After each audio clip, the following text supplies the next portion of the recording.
भूमिखंड, कुंजल पक्षी और उसके पुत्र कपिंजल का संवाद, कामोदा की कथा और विहुंड दैत्य का वध।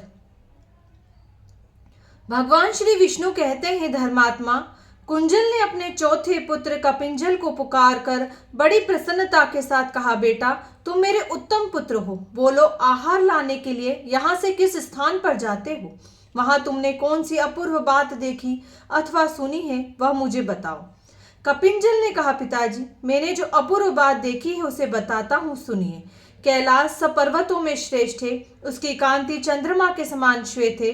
वह नाना प्रकार की धातुओं से व्याप्त है। भांति भांति के वृक्ष उसकी शोभा बढ़ाते हैं। गंगा जी का शुभ्र एवं पावन जल सब ओर से उस पर्वत को नहलाता रहता है।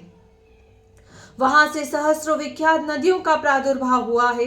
उस पर्वत शिखर पर भगवान शिव का मंदिर है, जहां कोटि कोटि शिवगण भरे रहते हैं। पिताजी, एक दिन मैं उसी कैलाश पर जो शंकर जी का घर है गया था। वहां मुझे एक ऐसा आश्चर्य दिखाई दिया जो पहले कभी देखने या सुनने में नहीं आया था। मैं उस अद्भुत घटना का वर्णन करता हूँ, सुनिए। गिरिराज मेरु का पवित्र शिखर महान अभ्युदय से युक्त है। वहां से हिम और दूध के समान रंग वाला गंगा नदी का प्रवाह बड़े वेग से पृथ्वी की ओर गिरता है।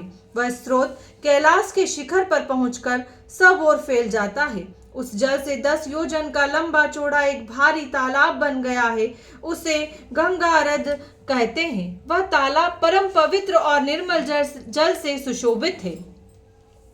महामते, गंगारध के सामने ही शिला के ऊपर एक कन्या बैठी है, जिसके केश खुले हैं। रूप के वैभव से उसकी बड़ी शोभा हो रही थी। वह कन्या दिव्य रूप और सब प्रकार के शुभ लक्षणों से संपन्न थी। उसने दिव्य आभूषण धारण कर रखे थे। उस स्थान पर वह बड़ी शोभा संपन्न दिखाई देती थी। पता नहीं वह गिरिराज हिमालय की कन्या पार्वती थी या समुद्र तनया लक्ष्मी। इंद्र या यमराज की पत्नी भी ऐसी सुंदरी नहीं दिखाई देती। उसके शील सद्भाव, गुण तथा रूप जैसे दिख पड़ते थे, वैसे अन्य दिव्यांगनाओं में नहीं दृष्टिगोचर होते थे। शिला के ऊपर बैठी हुई वह कन्या किसी भारी दुख से व्याकुल थी और फूट फूट कर रो रही थी, और कोई स्वजन संबंधी उसके पास नहीं थे। नेत्रों से गिरते हुए निर्मल अश्रु बिंदु मोती के दाने जैसे चमक रहे थे। वे सब के सब गंगा जी के स्त्रोत में ही गिरते और सुंदर कमल पुष्प के रूप में परिणित हो जाते थे। इस प्रकार अगणित सुंदर पुष्प गंगा जी के जल में पड़े थे और पानी के वेग के साथ बह रहे थे। पिताजी, इस प्रकार मैंने यह अपूर्व बात देखी है। आप वक्ताओं में श्रेष्ठ हैं। यदि इसका कारण जानते हो तो मुझ पर कृपा करके बताइए। गंगा के मुहाने पर जो सुंदरी स्त्री रो रही थी, जिसके नेत्रों से गिरे हुए आंसू सुंदर कमल के फूल बन जाते थे, वह कौन थी? यदि मैं आपका प्रिय हूं तो मुझे यह सारा रहस्य बताइए। कुंजल बोला, बेटा बता रहा हूं, सुनो। यह देवताओं का रचा हुआ वृतांत है। इसमें महात्मा श्री विष्णु के चरित्र का वर्णन है, जो सब पापों का नाश करने वाला है। एक समय की बात है, राजा नहुषु ने संग्राम में महापराक्रमी हुंड नामक दैत्य को मार डाला। उस दैत्य के पुत्र का नाम विहुंड था। वह भी बड़ा पराक्रमी और तपस्वी था। उसने जब सुना कि राजा नहुष ने उसके पिता, मंत्री तथा सेना सहित वध किया है, तब उसे बड़ा क्रोध हुआ और वह देवताओं का विनाश करने के लिए उद्धत होकर तपस्या करने लगा। तब से बड़े हुए उस दुष्ट दैत्य का पुरुषार्थ संपूर्ण देवताओं को विदित था। वे जानते थे कि समर भूमि में विहुंड के वेग को सहन करना अत्यंत कठिन है। उधर विहुंड के मन में त्रिलोकी का नाश कर डालने की इच्छा हुई। उसने निश्चय किया, मैं मनुष्यों और देवताओं को मारकर पिता के वेर का बदला लूंगा। इस प्रकार अत्याचार के लिए उद्धत हो देवता और ब्राह्मणों के लिए कंटक रूप उस पापी दैत्य ने उपद्रव मचाना आरंभ किया। समस्त प्रजा को पीड़ा देने लगा। उसके तेज से संतप्त होकर इंद्र आदि देवता, परम तेजस्वी देवादिदेव भगवान श्री विष्णु की शरण में गए और बोले, भगवान, विहुंड के महान भय से आप हमारी रक्षा करें। भगवान विष्णु बोले, पापी, विहुंड देवताओं के लिए कंटक रूप है, मैं अवश्य उसका नाश करूंगा। देवताओं से यो कहकर भगवान श्री विष्णु ने माया को प्रेरित किया। संपूर्ण विश्व को मोहित करने वाली महाभागा विष्णु माया ने विहुंड का वध करने के लिए रूप और लावण्य से सुशोभित तरुणी स्त्री का रूप धारण किया।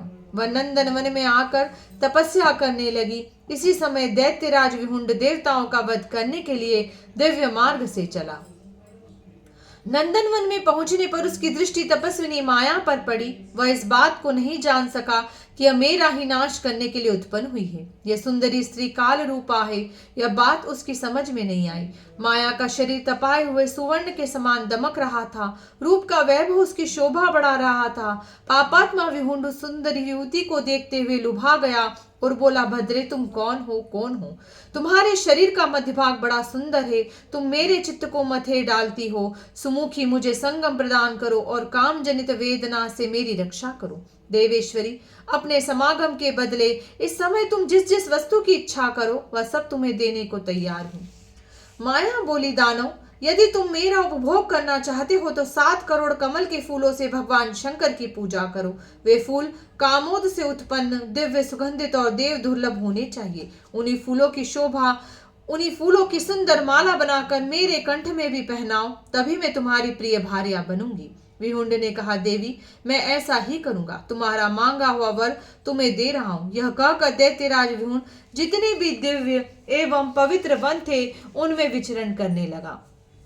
उसके चित्त पर काम का आवेश छा रहा था। बहुत खोजने पर भी उसे कामोद नामक वृक्ष कहीं नहीं दिखाई दिया। वह स्वयं इधर उधर जाकर पूछताछ करता रहा, किंतु सर्वत्र लोगों के मुंह से उसे यही उत्तर मिलता था कि यहाँ कामोद वृक्ष नहीं है। दुष्टात्मा विहुंड उस वृक्ष का पता लगाता वह शुक्राचार्य के पास गया और भक्ति पूर्वक मस्तक झुकाकर पूछने लगा, ब्राह्मण, मुझे फूलों से लदे हुए सुंदर कामोद वृक्ष का पता बताइए। शुक्राचार्य बोले, दानव, कामोद नाम का कोई वृक्ष नहीं है। कामोदा तो एक स्त्री का नाम है। वह जब किसी प्रसंग से अत्यंत हर्ष में भरकर हंसती है तब उसके मनोहर हास्य से सुगंधित श्रेष्ठ तथा दिव्य कामोद पुष्प उत्पन्न होते हैं। उनका रंग अत्यंत पीला होता है तथा वे दिव्य गंध से युक्त होते हैं। उनमें से एक फूल के द्वारा भी जो भगवान शंकर की पूजा करता है उसकी बड़ी से बड़ी कामनाओं को भी भगवान शिव पूर्ण कर देते हैं। कामोदा के रोदन से भी वैसे ही सुंदर फूल उत्पन्न होते हैं, किंतु उनमें सुगंध नहीं होती, अतः उनका स्पर्श नहीं करना चाहिए। शुक्राचार्य की बात सुनकर विहुंड ने पूछा, भृगुनंदन, कामोदा कहाँ रहती है? शुक्राचार्य बोले, संपूर्ण पातकों का शोधन करने वाले परम पावन गंगा द्वार हरिद्वार नामक तीर्थ के पास कामोद नामक पुर है, जिसे विश्वकर्मा ने बनाया था। उस कामोद नगर में दिव्य भोगों से विभूषित एक सुंदरी स्त्री रहती है, जो संपूर्ण देवताओं से पूजित है। वह भांति भांति के आभूषणों से अत्यंत सुशोभित जान पड़ती है। तुम वहीं चले जाओ और उस युवती की पूजा करो, साथ ही किसी पवित्र उपाय का अवलंबन करके उसे हंसाओ। यह कहकर शुक्राचार्य चुप हो गए और वह मां तेजस्वी दानव अपना कार्य सिद्ध करने के लिए उद्धत हुआ।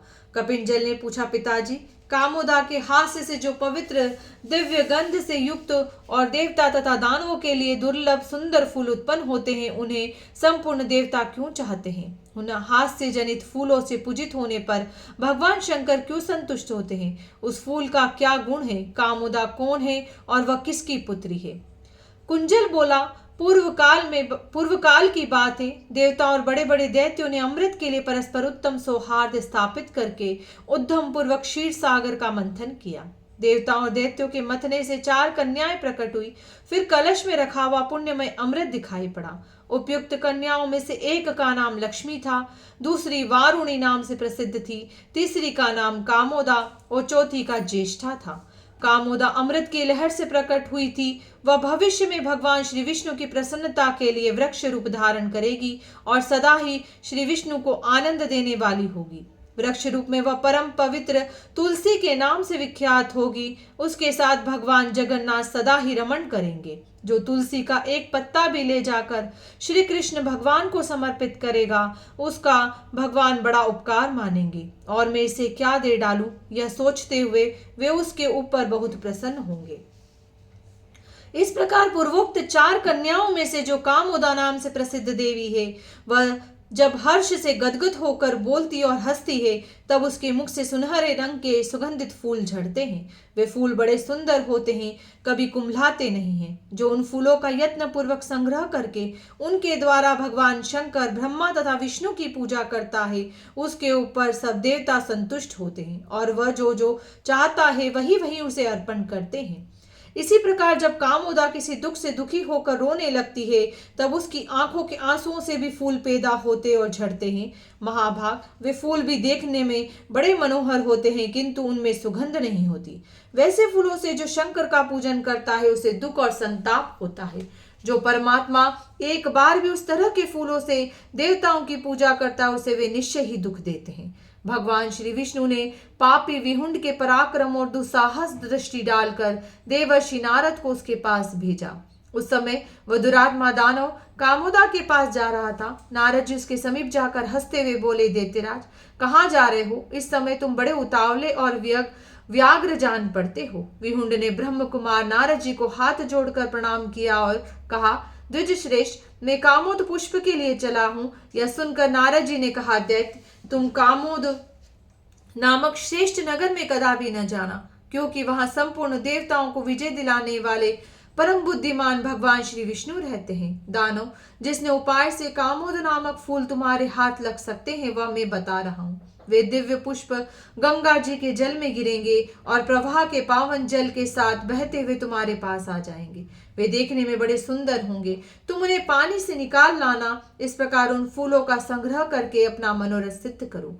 दानव श्रेष्ठ विहुंड से यह कहकर धर्मात्मा नारद जी कामोद नगर की ओर चल दिए। जाते जाते उन्हें वह दिव्य नगर दिखाई दिया। उस नगर में प्रवेश करके वे कामोदा के घर गए और उससे मिले। कामोदा ने स्वागत आदि के द्वारा मुनि को प्रसन्न किया और मीठे वचनों में कुशल समाचार पूछा।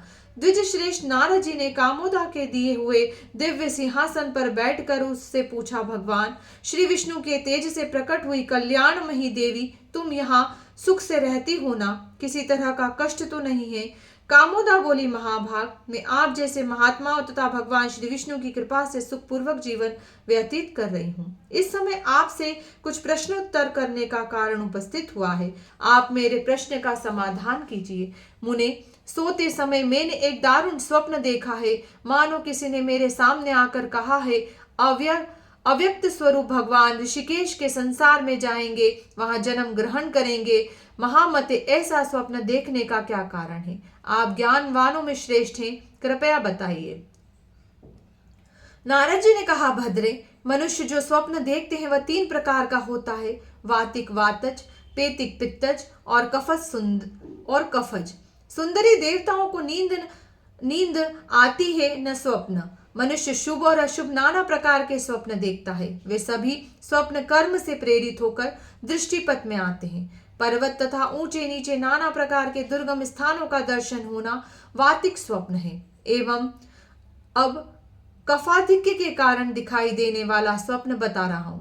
जल, नदी, तालाब तथा पानी के विभिन्न स्थान, ये सब कफस स्वप्न के अंतर्गत है। देवी, अग्नि तथा बहुत से उत्तम सुवर्ण जो दर्शन होता है उसे पेतिक स्वप्न समझो। अब मैं भावी भविष्य में तुरंत फल देने वाले स्वप्न का वर्णन करता हूँ। प्रातःकाल जो कर्म प्रेरित शुभ या अशुभ स्वप्न दिखाई देता है वह क्रमशः लाभ और हानि को व्यक्त करने वाला है। सुंदरी, इस प्रकार मैंने तुमसे स्वप्न की अवस्थाएं बताई। भगवान श्री विष्णु के संबंध में यह बात अवश्य होने वाली है, इसी कारण तुम्हें दुस्वप्न दिखाई दिया है। कामोदा बोली, नारद जी, संपूर्ण देवता भी जिनका अंत नहीं जानते, उन्हें भी जिनके स्वरूप का ज्ञान नहीं है, जिनमें संपूर्ण विश्व का लय होता है, जिन्हें विश्वात्मा कहते हैं, और सारा संसार जिनकी माया से मुग्ध हो रहा है, वह मेरे स्वामी जगदीश्वर श्री विष्णु संसार में क्यों जन्म ले रहे हैं? नारद जी ने कहा, देवी, इसका कारण सुनो। महर्षि भृगु के शाप से भगवान संसार में अवतार लेने वाले हैं। यही बात बताने के लिए उन्होंने मुझे तुम्हारे पास भेजा है, इसलिए तुम्हें दुस्वप्न दर्शन हुआ है। बेटा, यो कहकर नारद जी ब्रह्मलोक को चले गए। उस समय कामोदा भगवान के दुख से दुखी हो गई और गंगा जी के तट पर जल के समीप बैठकर बारंबार हाकार करती हुई वह करुण स्वर से विलाप करने लगी। वह अपने नेत्रों से जो दुख के आंसू बहाती थी वे ही गंगा जी के जल में गिरते थे। पानी में पड़ते ही वे पुनः पद्म पुष्प के रूप में प्रकट होते और धारा के साथ बह जाते थे। दानव श्रेष्ठ विहुंड भगवान श्री विष्णु की माया से मोहित था। उसने उन फूलों को देखा, किंतु महर्षि शुक्राचार्य के बताने पर भी वह इस बात को न जान सका कि ये दुख के आंसुओं से उत्पन्न फूल है। उन्हें देखकर वह असुर बड़े हर्ष में भर गया और उन सबको जल से निकाल लाया। फिर वह उन खिले हुए पद्म पुष्पों से गिरिराजपति की पूजा करने लगा। विष्णु की माया ने उसके मन को हर लिया था, अतः विवेक शून्य होकर उस दैत्यराज ने 7 करोड़ फूलों से भगवान शिव का पूजन किया। यह देख जगन माता पार्वती को बड़ा क्रोध हुआ। उन्होंने शंकर जी से कहा, नाथ, इस दुर्बुद्धि दानव का कुकर्म तो देखिए। यह शोक से उत्पन्न फूलों द्वारा आपका पूजन कर रहा है। इसे दुख और संताप ही मिलेगा, यह सुख पाने का अधिकारी नहीं है। भगवान शिव बोले, भद्रे, तुम सच कहती हो। इस पापी ने सत्यपूर्ण उद्योग को पहले से ही छोड़ रखा है। इसकी चेतना काम से आकुल है, अतः यह दुष्टात्मा गंगा जी के जल में पड़े हुए शोक जनित फूलों को ग्रहण करता है तथा उनसे मेरा पूजन भी करता है। दुख और शोक से उत्पन्न ये फूल तो शोक और संताप ही देने वाले हैं। इनके द्वारा किसी का कल्याण कैसे हो सकता है? देवी, मैं तो समझता हूं यह ध्यानहीन है, क्योंकि अब पापाचारी हो गया है, अतः तुम इसे अपने ही तेज से मार डालो। भगवान शंकर के ये वचन सुनकर भगवती पार्वती ने कहा, नाथ, मैं आपकी आज्ञा से इसका अवश्य संहार करूंगी। यो कहकर देवी वहां गई और विहुण के वध का उपाय सोचने लगी। वे एक महात्मा ब्राह्मण का माया रूप बनाकर पारिजात के सुंदर फूलों से अपने स्वामी शंकर जी की पूजा करने लगी। इतने में ही उस पापी दानव ने आकर देवी की दिव्य पूजा को नष्ट कर दिया। वह दुष्टात्मा काल के वशीभूत हो चुका था। उसने पार्वती द्वारा पारिजात के फूलों से की हुई पूजा को मिटा दिया और स्वयं लोभवश शोक जनित पुष्पों में शंकर जी का पूजन करने लगा। उस समय उस दुष्ट नेत्रों से आंसू की अविरल बूंदें निकलकर शिवलिंग के मस्तक पर पड़ रही थी। यह देखकर देवी ब्राह्मण के रूप में ही पूछा, आप कौन हैं जो शोकाकुल चित्त से भगवान शिव की पूजा कर रहे हैं? ये शोक जनित अपवित्र आंसू भगवान के मस्तक पर पड़ रहे हैं। आप ऐसा क्यों करते हैं?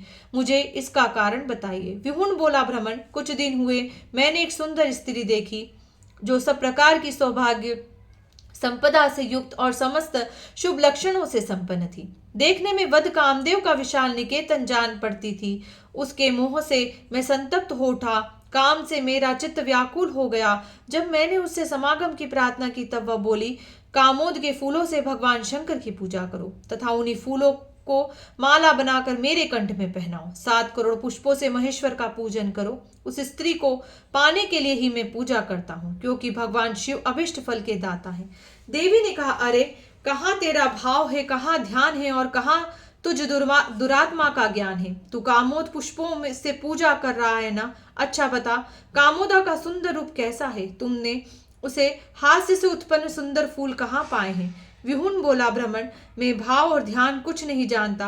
कामोदा को मैंने कभी देखा भी नहीं है। गंगा जी के जल में जो फूल बहकर आते हैं उन्हीं का मैं प्रतिदिन संग्रह करता हूँ और उन्हीं से एकमात्र शंकर जी की पूजन करता हूँ। महात्मा शुक्राचार्य ने मेरे सामने इस फूल का परिचय दिया था। मैं उन्हीं की आज्ञा से नित्य प्रति पूजा करता हूँ। देवी ने कहा, पापी, ये फूल कामोदा के रोदन से उत्पन्न हुए हैं। इनकी उत्पत्ति दुख से हुई है। इन्हीं से तू पाप पूर्ण भावना लेकर प्रतिदिन भगवान की पूजा करता है, किंतु दिव्य पूजा नष्ट करके तू शोक जनित पुष्पों से पूजन कर रहा है। यह आज तेरे द्वारा भयंकर अपराध हुआ है। इसके लिए मैं तुझे दंड दूंगा। यह सुनकर काल के वशीभूत हुआ दानव विहुंड बोला, रे दुष्ट, रे अनाचारी, तू मेरे कर्म की निंदा करता है। तुझे अभी इस तलवार से मौत के घाट उतारता हूँ। यो कहकर वह ब्राह्मण को मारने के लिए तीखी तलवार ले उसकी ओर झपटा। यह देखकर ब्राह्मण रूप में खड़ी हुई भगवती परमेश्वर कुपित हो उठी और जो ही वह दैत्य उनके पास पहुंचा त्यों ही उन्होंने अपने मुंह से हुंकार का उच्चारण किया। हुंकार की ध्वनि होते ही वह अधम दानव निश्चेष्ट होकर गिर पड़ा, मानो वज्र के आघात से पर्वत फट पड़ा हो। उस लोक संहार दानव के मारे जाने पर संपूर्ण जगत स्वस्थ हो गया। सबके दुख और संताप दूर हो गए। बेटा, गंगा जी के तीर पर दुख से व्याकुलचित होकर बैठी हुई जो सुंदर स्त्री रो रही थी वह कामोदा ही थी। उसने रोने का यही कारण था। यह सारा रहस्य जो तुमने पूछा था मैंने कह सुनाया।